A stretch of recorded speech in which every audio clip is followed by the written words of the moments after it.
नमस्कार, आपण पाहत आहात लोकांक्षा न्यूज। साहेब, नेमकं तुमच्या ऑफिसची तोडफोड झालेली आहे, काय कारण होतं, कशामुळे तोडफोड झाली?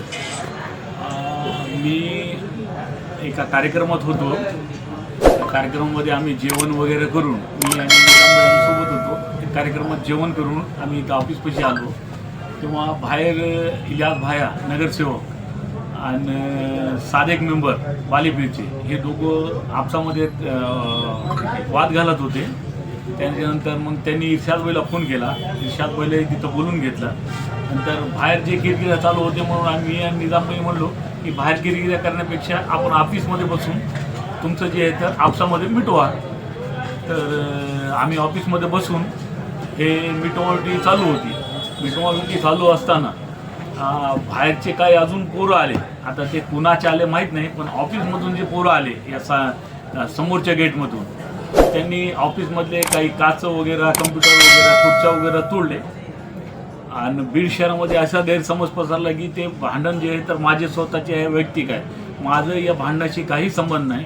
फक्त त्यांनी मी मिटवणुकी करण्यासाठी ऑफिसमध्ये त्या लोकांना बोलवलं होतं, पण माझा राग आहे यांच्यावर की त्यांनी ऑफिसमध्ये येऊन ऑफिस फोडाफोडी नाही करायला पाहिजे होती। ऑफिस म्हणल्यावर एक दैनिक कार्यालय आहे, कार्यालयाची त्यांना मान राखला पाहिजे होता।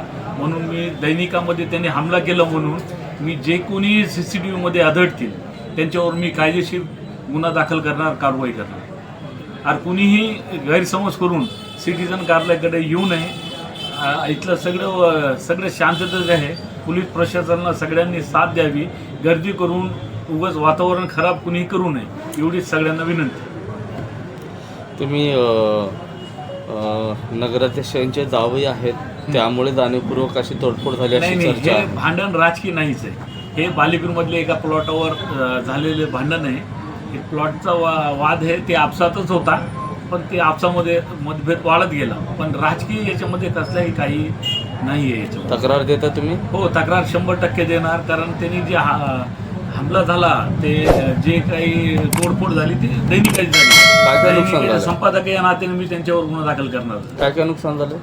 काही कम्प्युटर वगैरे फुटले, डोर वगैरे काही फुटल्या, अजून मी पूर्ण काही पाहिलं नाही, पण काच वगैरे काही फुटल्या, कम्प्युटरचं सुद्धा काहीतरी नुकसान झालं।